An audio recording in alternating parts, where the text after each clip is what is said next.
Bismillah wa salatu ala rasoulillah. Assalamu alaikum wa rahmatullahi ta'ala wa barakatuh, chères sœurs et chers frères. Bienvenue dans cette nouvelle rencontre où nous nous focaliserons sur les trésors du dhikr ici-bas et dans l'au-delà. Il est à noter que le rappel d'Allah possède d'innombrables bienfaits, dont le nombre, selon des savants comme Ibn al-Qayyim, dépasse la centaine. De ce fait, nous avons choisi de mettre en lumière 10 vertus essentielles à découvrir et à méditer. Le premier trésor, le dhikr, une source intarissable de paix et de sérénité. Allah dit dans la sourate Ar-Ra'd, le tonnerre, verset 28, Ala bi dhikrillahi tatma'innul qulub. N'est-ce point que par l'évocation d'Allah que se tranquillisent les cœurs? L'évocation d'Allah, et plus particulièrement la formule La ilaha illallah, il n'y a de divinité qu'Allah, rappelle la présence d'Allah le Tout-Puissant. Il n'existe qu'une seule source de pouvoir et de bienfait. Cette certitude apaise ton cœur et te libère des angoisses et des inquiétudes dans une vie tourmentée. Le deuxième trésor, le dhikr, le souffle qui fait vivre le cœur. Dans le Sahih al-Bukhari, d'après Abu Moussa al-Ash'ari, le prophète sallallahu alayhi wa sallam a dit « L'exemple de celui qui invoque son Seigneur et de celui qui ne l'invoque pas est comme l'exemple du vivant et du mort. » En vérité, celui qui n'évoque pas son Seigneur voit son cœur s'éteindre et s'enfoncer dans les ténèbres. À ce sujet, Ibn al-Qayyim, que Dieu lui accorde sa miséricorde, a dit « Le rappel d'Allah est pour le cœur ce que l'eau est pour le poisson. Que devient donc le poisson sitôt qu'il est séparé de l'eau ?» La troisième vertu. Par le dhikr, les demeures du paradis se construisent et s'épanouissent. Selon un hadith rapporté par l'imam Ahmed et authentifié par plusieurs savants, le prophète sallallahu alayhi wa sallam a dit « Quiconque récite la sourate Al-Ikhlas, Qul huwallahu ahad, dit « Il est Allah l'unique » 10 fois, Allah lui construit un palais au paradis. À ce sujet, l'imam Ibn al-Qayyim explique magnifiquement dans son livre Al-Wabil as-Sayyib min al-Kalim al-Tayyib que les demeures du paradis s'élèvent grâce au dhikr. Tant que le serviteur mentionne son Seigneur, les anges poursuivent la construction de son palais, mais dès qu'ils s'interrompent, les anges cessent de bâtir. Il est à noter que non seulement le dhikr érige les palais du paradis, mais il en cultive également les vergers. En effet, selon un hadith authentique, le prophète sallallahu alayhi wa sallam a dit « Quiconque dit « Subhanallah al-azim wa bihamdih » gloire et louange à Allah l'immense, un palmier est planté pour lui au paradis. Si tu dis à cet instant même « Subhanallah al-azim wa bihamdih » gloire et louange à Allah l'immense, un palmier est aussitôt planté pour toi au paradis. Ce n'est pas un palmier ordinaire, mais un palmier au tronc en or. Selon un hadith authentique, le messager d'Allah a dit « Lors de mon voyage nocturne et de mon ascension à l'Isra ou al-Mi'raj, j'ai rencontré Abraham qui m'a dit « Ô Muhammad, transmets mon salut à ta communauté et informe-les que le paradis a une terre fertile, une eau douce et qu'il est composé de vastes plaines dont les plantations sont Subhanallah, walhamdulillah, wa la ilaha illallah, wallahu akbar. Gloire à Allah, louange à Allah, il n'y a de divinité qu'Allah et Allah est le plus grand. » Nous pouvons dire que le degré du paradis que tu occuperas dans l'au-delà dépend de ton dhikr ici-bas. Le quatrième trésor. Par le dhikr, Allah fait ton éloge auprès des anges. Selon un hadith authentique, le prophète sallallahu alayhi wa sallam s'approcha un jour d'un cercle de ses compagnons et les interrogea. « quelle est la raison de votre présence dans cette assemblée? Les compagnons répondèrent, nous nous sommes assis pour invoquer Allah et le louer de nous avoir guidés vers l'islam et de nous avoir comblés de ses bienfaits. Le prophète sallallahu alayhi wa sallam dit, par Allah, est-ce vraiment l'unique raison de votre présence? Les compagnons jurèrent que c'était bien l'unique raison. Le prophète sallallahu alayhi wa sallam dit, je ne vous ai pas demandé de jurer par suspicion à votre égard, mais l'ange Gabriel est venu m'informer qu'Allah à cet instant fait votre éloge auprès des anges. La cinquième grâce, les assemblées de dhikr, véritable jardin du paradis sur terre. Selon un hadith authentique, le prophète sallallahu alayhi wa sallam vint à la rencontre de ses compagnons et s'écria, ô gens, partez cueillir les fruits des jardins du paradis. Ses compagnons lui demandèrent, que sont les jardins du paradis? Et il leur répondit, les assemblées du rappel.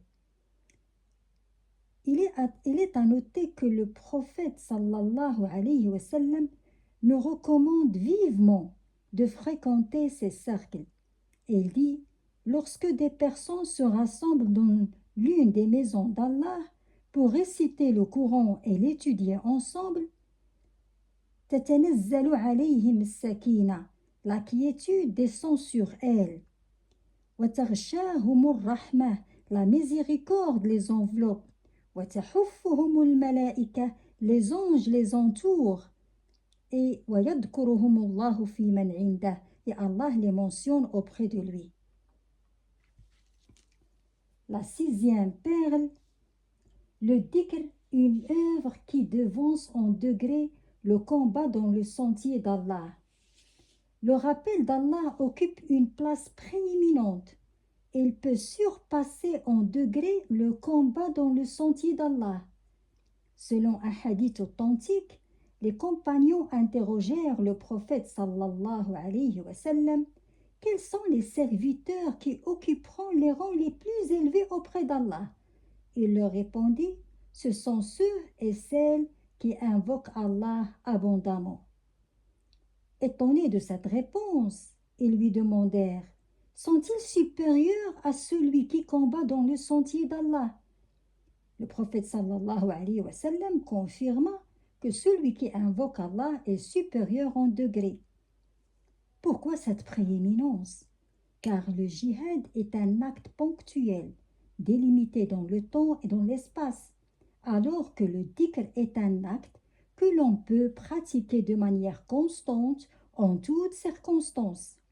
Cette constance et cette continuité génèrent une moisson de récompenses surpassant l'acte de jihad. Le septième bienfait. Par le dhikr, tu seras protégé des insufflations de Satan. Selon un hadith authentique, le prophète sallallahu alayhi wa sallam a dit, un ange et un démon se présentent à l'être humain au moment où il s'apprête à dormir. L'ange lui murmure, conclue ta journée par le bien, et le démon lui murmure, conclue ta journée par le mal. S'il invoque Allah jusqu'à ce que le sommeil le gagne, l'ange chasse le démon et veille sur lui toute la nuit. La huitième vertu.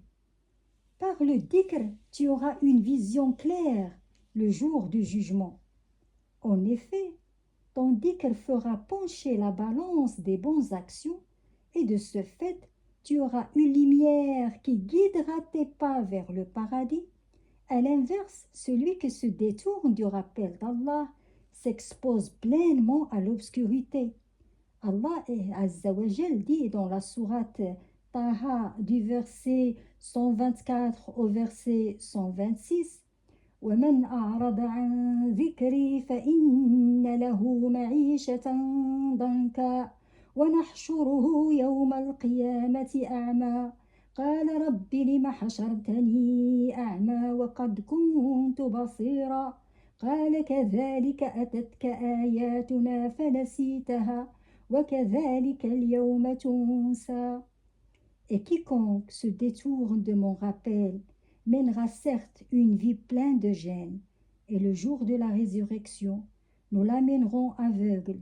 Il dira, ô mon Seigneur, pourquoi m'as-tu ressuscité aveugle alors que je voyais sur terre?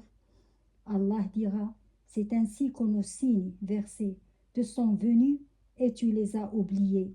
Ainsi, tu es toi-même oublié. Le 9e trésor, le dhikr, une source de force et de vitalité.